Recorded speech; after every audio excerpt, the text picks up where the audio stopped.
Aunties കഫേയുടെ പുതിയൊരു വീഡിയോയിലേക്ക് ഏവർക്കും സ്വാഗതം. അപ്പോൾ ഇന്ന് നമ്മൾ നോക്കാൻ പോകുന്നത് +1 പൊളിറ്റിക്കൽ സയൻസിലെ 5ാമത്തെ ചാപ്റ്റർ മുതൽ 10ാമത്തെ ചാപ്റ്റർ വരെയുള്ള ഇത്രയും പാഠഭാഗങ്ങളിൽ നിന്ന് ഇമ്പോർട്ടൻ്റ് ആയിട്ട് നോക്കേണ്ട അല്ലെങ്കിൽ പഠിച്ചിരിക്കേണ്ട ചോദ്യങ്ങൾ ഏതൊക്കെയാണെന്നുള്ളതാണ് കേട്ടോ.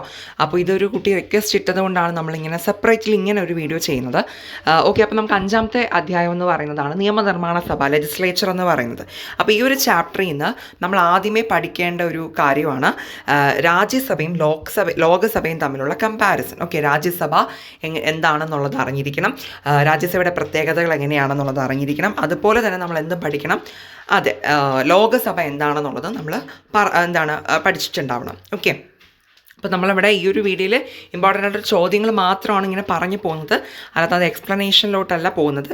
ഓക്കെ, അപ്പം ഏതൊക്കെയാണ് ചോദ്യങ്ങളെന്ന് ജസ്റ്റ് ഒന്ന് റാൻഡമായിട്ട് ഇങ്ങനെ പറഞ്ഞു പോവുകയാണ് ചെയ്യുന്നത്. ഇനി നമ്മൾ ഇമ്പോർട്ടൻ്റ് ആയിട്ട് 8 മാർക്കിന് ചോദിക്കുന്ന ഒരു ചോദ്യമാണ് പാർലമെൻറ്റിൻ്റെ ഫങ്ഷൻസ് എന്ന് പറയുന്നത്. അല്ലെങ്കിൽ ഇപ്പോൾ ഇവിടെ പാർലമെൻറ്റ് ചെയ്യുന്നത് എന്തെല്ലാമാണെന്ന് ചോദിച്ചിട്ടുണ്ട്, അല്ലെങ്കിൽ അത് പാർലമെൻറ്റ് ധർമ്മങ്ങൾ എന്താണ് അങ്ങനെ ചോദിക്കാം. എന്തായാലും ഫങ്ഷൻസ് ആണ് ഉദ്ദേശിക്കുന്നത്. ഓക്കെ, അപ്പോൾ അത് പോയിൻറ്റ്സ് ആയിട്ട് നമുക്ക് കൊടുത്തിട്ടുണ്ട്. അപ്പോൾ അതെല്ലാം കൃത്യമായിട്ട് പഠിക്കുക, എക്സ്പ്ലനേഷൻ സഹിതം ഒന്ന് ഡീറ്റെയിൽ ആയിട്ട് പഠിച്ചു വയ്ക്കുക ഈ ഒരു ടോപ്പിക്ക്. കാരണം ഇത് 8 മാർക്കിന് അല്ലെങ്കിൽ 6 മാർക്ക് ഇങ്ങനെ ഒരു എസ്സേ ലെവലിൽ ചോദിക്കാറുണ്ട്. ഈ ഒരു ചാപ്റ്ററിൽ ആരും തന്നെ ഒരിക്കലും സ്കിപ്പ് ചെയ്യാൻ പാടില്ലാത്തൊരു ചോദ്യമാണ് ഇതെന്ന് പറയുന്നത്. എങ്ങനെയാണ് പാർലമെൻറ്റ് നിയമം നിർമ്മിക്കുന്നത്? Okay, how does the parliament make laws? Okay, അപ്പോൾ ഈ ഒരു അതായത് ബില്ല് എങ്ങനെ നിയമമായി മാറുന്നു, അല്ലെങ്കിൽ നിയമം എങ്ങനെ പാസ്സാവുന്നു, ഇങ്ങനെ പല രീതിയിൽ ചോദിക്കാം. അപ്പോൾ ഇവിടെ എന്തായാലും ഒരു 5 ഘട്ടങ്ങളുണ്ട്, ഫസ്റ്റ് റീഡിങ്, സെക്കൻഡ് റീഡിങ് എന്നൊക്കെ പറഞ്ഞിട്ട്. അപ്പോൾ അതെന്തായാലും കൃത്യമായിട്ട് ഈ ഘട്ടങ്ങൾ എങ്ങനെയാണെന്നുള്ളതൊക്കെ നോക്കി കൃത്യമായിട്ട് പഠിച്ചു വെച്ചേക്കാം. ഈ ഒരു ചോദ്യം മസ്റ്റായിട്ട് ഒരു 5 മാർക്ക് 6 മാർക്ക് അങ്ങനെ ഒരു ഷോർട്ടസ്റ്റ് ലെവലിൽ ചോദിച്ചിട്ടുള്ളതാണ്. പല പ്രീവിയസ് ഇയറിൽ നോക്കിയാൽ മനസ്സിലാവും. ഇനി അടുത്തതായിട്ട് ഈ ഒരു ചാപ്റ്ററിൻ്റെ അവസാന ഭാഗത്ത് വരുമ്പോൾ ഒരു എസ്സേ ചോദ്യമുണ്ട് 8 മാർക്കിൻ്റെ. പാർലമെൻ്ററി നിയന്ത്രണത്തിനുള്ള ഉപാധികൾ എന്തൊക്കെയാണ്? ഇൻസ്ട്രുമെൻറ്റ്സ് ഓഫ് പാർലമെൻ്ററി കൺട്രോൾ എന്ന് പറഞ്ഞിട്ട്. അതായത് പാർലമെൻറ്റിനെ ഈ നിയന്ത്രണത്തിലുള്ള ഉപാധികൾ എന്ന് പറയുമ്പോൾ 4 എണ്ണമാണ്. കാണുന്നുണ്ടല്ലോ, പര്യാലോചനകളും ചർച്ചകളും, നിയമങ്ങൾ അംഗീകരിക്കൽ അല്ലെങ്കിൽ തിരസ്കരിക്കൽ, സാമ്പത്തിക നിയന്ത്രണം, അവിശ്വാസ പ്രമേയം എന്ന് പറഞ്ഞിട്ട്. അപ്പോൾ ഇത് 4 എന്താണെന്നുള്ളത് ഡീറ്റെയിൽ എക്സ്പ്ലനേഷൻ സഹിതം 8 മാർക്കിന് വേണ്ടി പഠിച്ചു വെച്ചേക്കുക. ഇനി ഇത് ഒരു പക്ഷേ എസ്സേക്ക് അങ്ങനെ ചോദിച്ചില്ല എന്നുണ്ടെങ്കിലും ഈ അവിശ്വാസ പ്രമേയം എന്ന് പറഞ്ഞ് കാണുന്നില്ലേ കാര്യം, ഇത് നമുക്ക് മസ്റ്റായിട്ടും അല്ലാണ്ട് ഒരു 2 മാർക്കിനോ 3 മാർക്കിനോ ചോദിക്കാനും ചാൻസ് ഉണ്ട്. നോ കോൺഫിഡൻസ് മോഷൻ എന്നാണ് ഇംഗ്ലീഷിൽ പറയുക, അവിശ്വാസ പ്രമേയം. അപ്പോൾ ഇതും ഇത് സെപ്പറേറ്റിലായിട്ടായാലും നന്നായിട്ട് ഡീറ്റെയിൽ ആയിട്ട് ഈ ഒരു സാധനം നമ്മൾ പഠിച്ചിട്ട് തന്നെ പോകണം. ഇനി നമ്മുടെ 6ാമത്തെ ചാപ്റ്ററാണ് നീതിന്യായ വിഭാഗം അഥവാ ജുഡീഷ്യറി എന്ന് പറയുന്നത്. അപ്പോൾ ഈ ഒരു ചാപ്റ്ററിൻ്റെ ഫസ്റ്റിൽ ഉള്ള കുറച്ചധികം ടോപ്പിക്സിൽ നിന്ന് നമുക്കൊരു 1-2 മാർക്കിന് ആ ഒരു 1 വേർഡ് സെക്ഷൻ റിലേറ്റ് ചെയ്തിട്ടൊക്കെ നമുക്ക് പഠിച്ചാൽ മതി. പ്രത്യേകിച്ച് ഇവിടെ നോക്കേണ്ട കാര്യങ്ങൾ റൂൾ ഓഫ് ലോ എന്താണെന്ന് പഠിക്കണം. ഓക്കെ, റൂൾ ഓഫ് ലോ, നിയമവാഴ്ച എന്താണെന്നൊക്കെ ഒരു 2-3 മാർക്കിനൊക്കെ അങ്ങനെ ചോദിക്കാറുണ്ട്. അതുപോലെ തന്നെ ബാക്കി കാര്യങ്ങളും ഒന്ന് ജസ്റ്റ് ഒന്ന് വായിച്ച് വെച്ചേച്ചാൽ മതി. പിന്നെ ഈ ജഡ്ജിമാരെ അപ്പോയിൻ്റ് ചെയ്തത് എങ്ങനെയാണ്, അല്ലേ, അതിനൊരു പ്രക്രിയ ഉണ്ടല്ലോ, അതിനെക്കുറിച്ചിട്ട് ചിലപ്പോൾ 1 വേർഡിനൊക്കെ നമുക്ക് ചോദിക്കാറുണ്ട്. അതായത് ഒരു കൊളീജിയം, അല്ലേ, അതായത് ജഡ്ജിമാരുടെ ഒരു കൊളീജിയമാണ് എപ്പോഴും ഒരു ജഡ്ജിനെ അപ്പോയിൻ്റ് ചെയ്യുക, സുപ്രീം കോടതിയിലൊക്കെയുള്ള ജസ്റ്റിസിനെ നിയമിക്കുന്നത്. അപ്പോൾ അതെങ്ങനെയാണ് ആ നിയമനം എന്നുള്ളതൊക്കെ കുറച്ചധികം എക്സ്പ്ലെയിൻ ചെയ്ത് കൊടുത്തിട്ടുണ്ട്. അപ്പോൾ കണ്ടോ, ഇതാണ് ഞാൻ പറഞ്ഞ ആ ഒരു കൊളീജിയാലിറ്റി സമ്പ്രദായം എന്ന് പറയുന്നത്. ഇത് കാണുന്നുണ്ടല്ലോ, കൊളീജിയാലിറ്റി സമ്പ്രദായം. അപ്പോൾ ഇതൊക്കെ ചിലപ്പോൾ ഈ ഒരു വേർഡ്സൊക്കെ 1 വേർഡിന് ചോദിക്കാം. അതുപോലെ തന്നെ ന്യായാധിപന്മാരെ നീക്കം ചെയ്യുന്ന പ്രക്രിയയാണ് നമ്മൾ ഇംപീച്ച്മെൻ്റ് എന്ന് പറയുന്നത്. അപ്പോൾ ഈ ഒരു കാര്യമൊക്കെ നിങ്ങൾ ഇതൊക്കെ ജസ്റ്റ് ഒന്ന് വായിച്ച് വെച്ചേക്കുക. കാരണം നമുക്കങ്ങനെ ഫുള്ളായിട്ട് സ്കിപ്പ് ചെയ്യാൻ പറ്റത്തില്ല, ജസ്റ്റ് അതൊന്ന് എന്താണെന്നുള്ളത് അറിഞ്ഞു വെച്ചേക്കാം. പിന്നെ ഇനി വരുന്ന ഒരു ടോപ്പിക്കാണ് സ്ട്രക്ചർ ഓഫ് ദ ജുഡീഷ്യറി, നീതിന്യായ വിഭാഗത്തിൻ്റെ ഘടന. അപ്പോൾ അവിടെ എന്ന് പറയുമ്പോൾ നമ്മൾ ഈ കോടതികളെ പറ്റിയിട്ടാണ് പഠിക്കുന്നത്, സുപ്രീം കോടതി, ഹൈക്കോടതി, ജില്ലാ കോടതി, കീഴ്ക്കോടതി. അപ്പോൾ ഇതൊന്ന് നിങ്ങൾ പഠിച്ചു വെച്ചേക്കുക. ചിലപ്പോൾ ചില ടെക്സ്റ്റുകൾ ടേബിളിൻ്റെ ഫോർമാറ്റിലൊക്കെ ഉണ്ടായിരിക്കാം. അപ്പോൾ ഈ കോടതികളുടെ അധികാരങ്ങൾ എന്തൊക്കെയാണെന്നുള്ളത് ഒന്ന് പഠിച്ചു വെച്ചേക്കുക കേട്ടോ. ഇനി ഏറ്റവും ഇമ്പോർട്ടൻ്റ് ആയിട്ടുള്ള ചോദ്യമാണ് സുപ്രീം കോടതിയുടെ അധികാര പരിധി അഥവാ ജൂറിസ്ഡിക്ഷൻ ഓഫ് സുപ്രീം കോർട്ട് എന്ന് പറയുന്നത്. ഇത് വളരെ വളരെ ഇമ്പോർട്ടൻ്റ് ആയിട്ടുള്ളൊരു ചോദ്യമാണ്. വളരെ ഇമ്പോർട്ടൻ്റ് ആണ് കേട്ടോ, വെരി ഇമ്പോർട്ടൻ്റ് ആണ്. നമ്മുടെ സുപ്രീം കോടതിയുടെ ജൂറിസ്ഡിക്ഷൻ പലപ്പോഴും 5 മാർക്ക് 6 മാർക്ക് ലെവലിൽ ചോദിക്കാറുണ്ട്.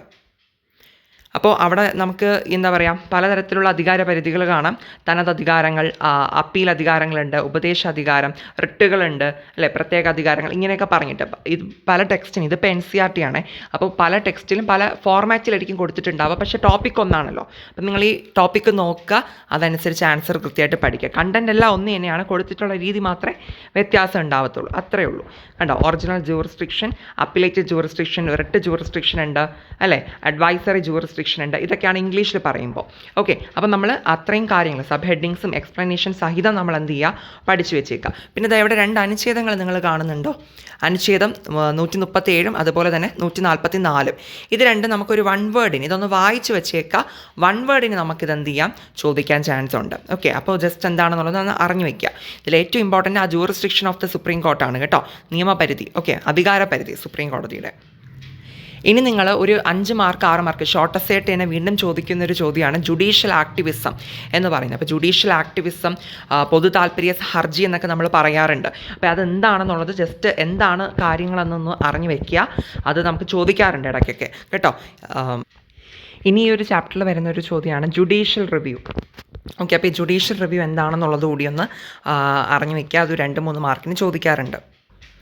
ഇനി നമുക്ക് വരുന്നതാണ് ചാപ്റ്റർ 7 ഫെഡറലിസം എന്ന് പറയുന്നത്. ഓക്കെ, അപ്പോൾ ഈ ഒരു ചാപ്റ്ററിൽ നിന്നുള്ള ഇമ്പോർട്ടൻറ്റ് ചോദ്യങ്ങൾ നോക്കാം. അപ്പോൾ ആദ്യമേ തന്നെ നമുക്കൊരു 4 മാർക്കിനൊക്കെ ചിലപ്പോൾ ചോദിക്കാൻ ചാൻസ് ഉണ്ട് ഫെഡറലിസം എന്താണെന്നുള്ളത്. അപ്പോൾ ഫെഡറലിസം എന്താണ്, അതിൻ്റെ കുറച്ച് സവിശേഷതകളൊക്കെ കണ്ടോ പോയിൻറ്റ്സ് ആയിട്ടൊക്കെ കൊടുത്തിട്ടുണ്ട്. അപ്പോൾ അതൊന്ന് ജസ്റ്റ് ഒന്ന് വായിച്ച് വെച്ചേക്കാം. ഓക്കെ, അപ്പോൾ ഫെഡറലിസം എന്താണ് എന്ന് ചോദിക്കുകയാണെങ്കിൽ എഴുതാൻ വേണ്ടിയിട്ടുള്ള പോയിൻറ്റ്സ് ഒന്ന് പഠിച്ചു വയ്ക്കുക ഫസ്റ്റ് ആ ഒരു ഇൻട്രൊഡക്ഷൻ ഭാഗത്ത് നിന്ന്. പിന്നെ നിങ്ങൾ മസ്റ്റായിട്ടൊന്ന് പഠിച്ചിട്ട് പോകേണ്ട ഒരു സെക്ഷനാണ് ഇന്ത്യൻ ഭരണഘടനയിലെ അധികാര വിഭജനം എന്ന് പറഞ്ഞിട്ട്. നമുക്കറിയാം കേന്ദ്ര ലിസ്റ്റ്, സംസ്ഥാന ലിസ്റ്റ്, സംയുക്ത ലിസ്റ്റ്. അതായത് എന്തൊക്കെയാണ്, state list, concurrent list, union list എന്നൊക്കെ പറഞ്ഞിട്ടുള്ള സംഗതികളാണ് കേട്ടോ. അപ്പോൾ ഈ ഒരു 3 ലിസ്റ്റിലും അത് നമുക്കറിയാമല്ലോ, ഈ ഒരു അധികാരത്തെ സെൻട്രലും സ്റ്റേറ്റും ഇതുപോലെ 3 ലിസ്റ്റുകളിലായിട്ടാണ് ഇങ്ങനെ ഡിവൈഡ് ചെയ്ത് വെച്ചിട്ടുള്ളത്. അപ്പോൾ അതിങ്ങനെ കൃത്യമായിട്ട് ഇങ്ങനെ ഒരു പട്ടികയായിട്ട് കൊടുത്തിട്ടുണ്ട്. അപ്പോൾ അത് എന്താണ് ഓരോ, ഇപ്പോൾ കേന്ദ്ര ലിസ്റ്റിൽ എന്തൊക്കെ വരുന്നു എന്നുള്ളത് കൃത്യമായിട്ടൊന്ന് വായിച്ചിട്ട് പോവുക. അതുപോലെ സംസ്ഥാന ലിസ്റ്റിൽ എന്തൊക്കെയാണ് വരുന്നത്, സംയുക്ത ലിസ്റ്റിൽ എന്താണ് വരുന്നത്, അതിനുശേഷം അവശിഷ്ട അധികാരങ്ങൾ എന്ന് പറഞ്ഞ് റെസ്യൂജറി പവേഴ്സ് എന്ന് പറഞ്ഞിട്ടുണ്ട്. അപ്പോൾ ഈ ഒരു സംഗതികൾ മൊത്തത്തിലൊന്ന് വായിച്ചിട്ട് പോവുക.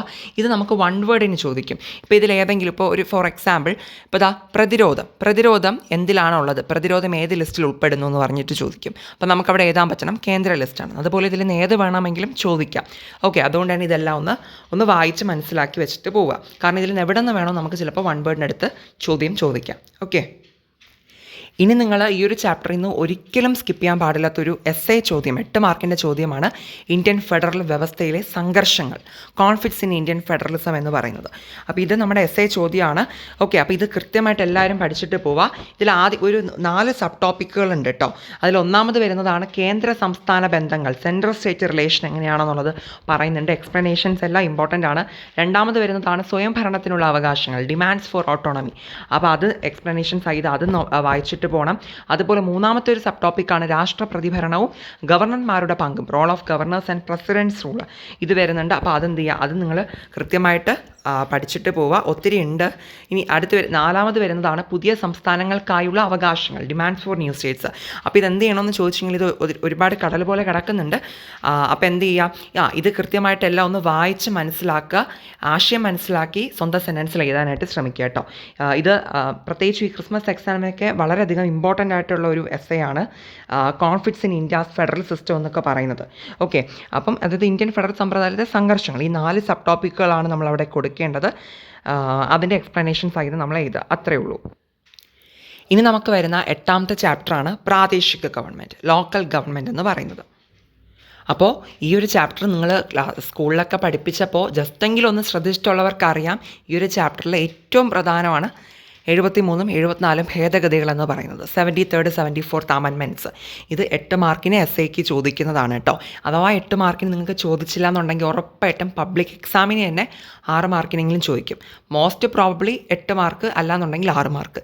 ഇത് ഷുവറായിട്ടുള്ളൊരു ചോദ്യമാണ്. നിങ്ങൾ സെക്കൻഡ് ചാപ്റ്ററിൽ ഫണ്ടമെൻ്റൽ റൈറ്റ്സ് ഒക്കെ ഇതുപോലെ പഠിച്ചിട്ടില്ലേ, അതുപോലെ ഒരു ഷുവറായിട്ടുള്ളൊരു ചോദ്യമാണ് 73ഉം 74ഉം ഭേദഗതികളെന്ന് പറയുന്നത്. അപ്പോൾ ഇത് എന്താ പറയുക, ഇത് എളുപ്പമുള്ളൊരു ചോദ്യമാണ്. ഇത് കൃത്യമായിട്ട് ഇതിനകത്ത് കുറേയധികം അധികം ഇങ്ങനെ സബ് ടോപ്പിക്സ് ഒക്കെ വരുന്നുണ്ട്. പിന്നെ ഇതിൻ്റെയൊക്കെ ഒരു എളുപ്പമെന്ന് പറയുമ്പോൾ 73rd അമെൻമെൻ്റ് ഒക്കെ എഴുതുമ്പോൾ ഇതിനൊരു ഒരു ഇതാ കണ്ടല്ലേ, ത്രിതല ഘടനയുണ്ട് ഇതിന് അല്ലേ. അപ്പോൾ അതൊക്കെ ഒരു എന്താ പറയുക, ഒരു ഡയഗ്രാമായിട്ടൊക്കെ നിങ്ങൾക്ക് വരയ്ക്കാൻ പറ്റുകയാണെങ്കിൽ നല്ലതായിരിക്കും.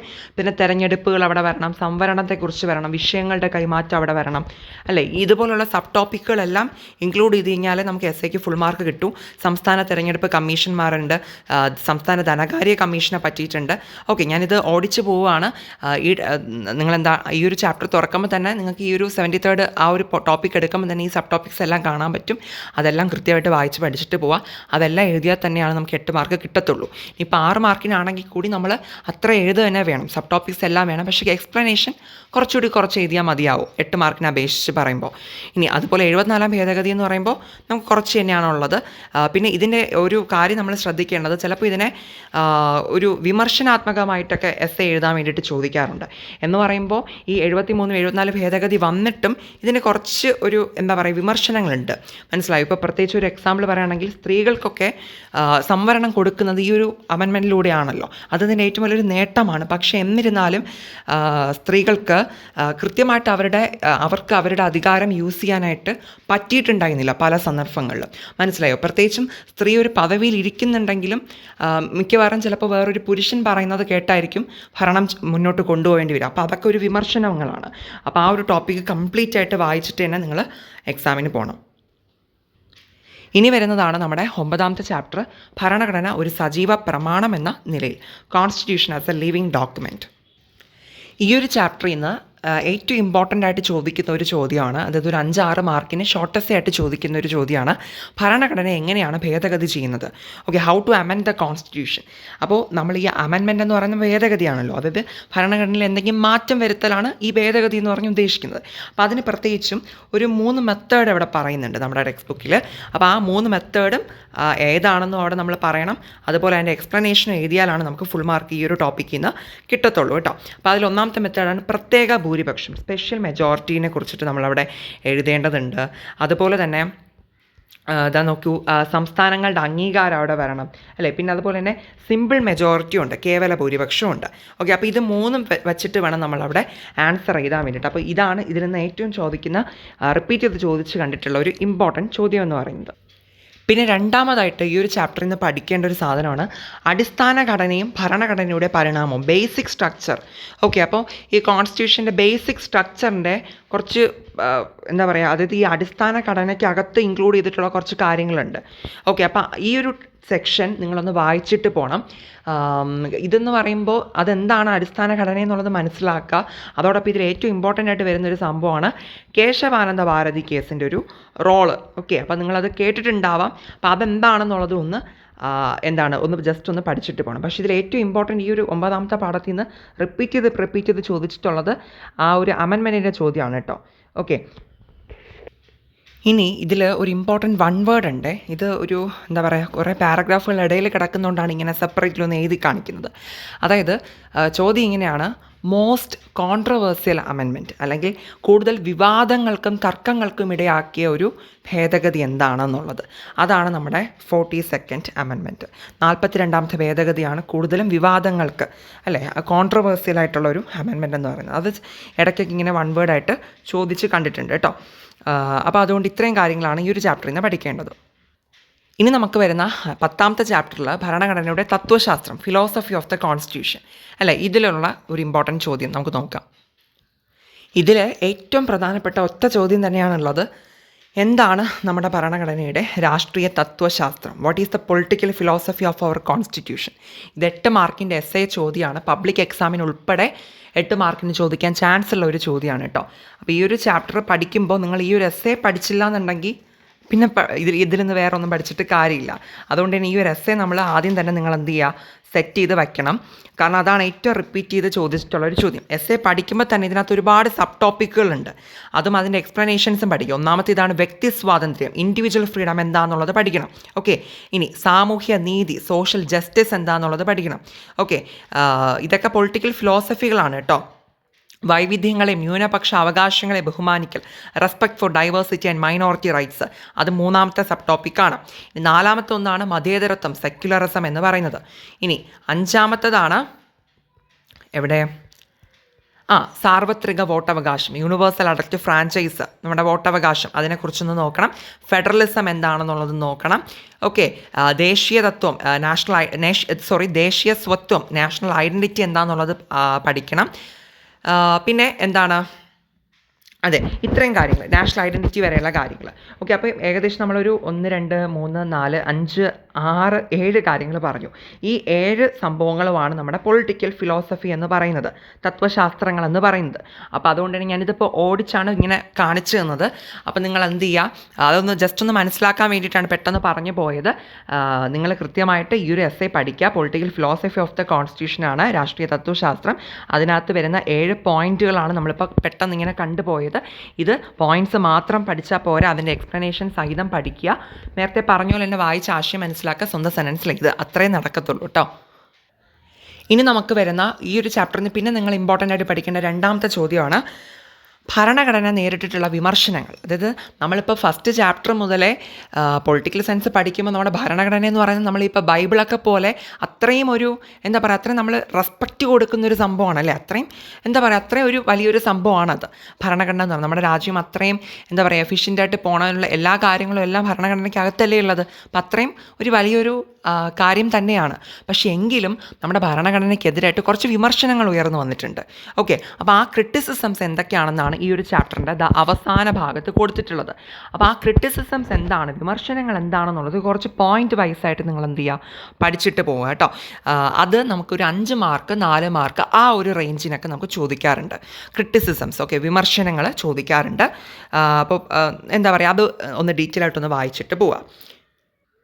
അപ്പോൾ അങ്ങനെ നമ്മൾ 5ാമത്തെ ചാപ്റ്റർ മുതൽ 10ാമത്തെ ചാപ്റ്റർ വരെയുള്ള എന്താ പറയുക ഈ ചാപ്റ്റേഴ്സിൽ നിന്ന് വളരെ പ്രധാനപ്പെട്ട ചോദ്യങ്ങളെല്ലാം എന്തൊക്കെയാണെന്നൊന്ന് പറഞ്ഞു തന്നിട്ടുണ്ട്.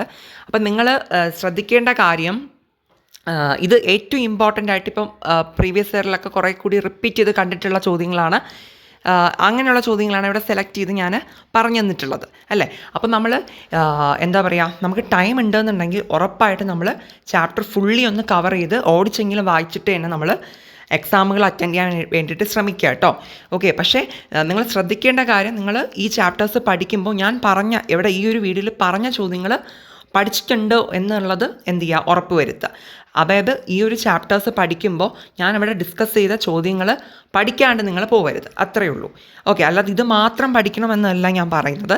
ഇപ്പോൾ ഒരു ഫുൾ മാർക്കൊക്കെ വേണമെന്നുണ്ട് എങ്കിൽ ഉറപ്പായിട്ടും നമ്മൾ ഇത്രയും മാത്രം പഠിച്ചെന്ന് പറഞ്ഞിട്ട് കാര്യമാവത്തില്ല. ഈ 5 ചാപ്റ്റേഴ്സിൽ നിന്ന് നമ്മൾ കുറേ കൂടി ബാക്കി കാര്യങ്ങളെല്ലാം നമ്മൾ കവർ ചെയ്താൽ തന്നെയാണ് നമുക്ക് ഫുൾ മാർക്കൊക്കെ കിട്ടുള്ളൂ. പക്ഷേ ഇത് ഇമ്പോർട്ടൻറ്റ് ചോദ്യങ്ങളാണ്.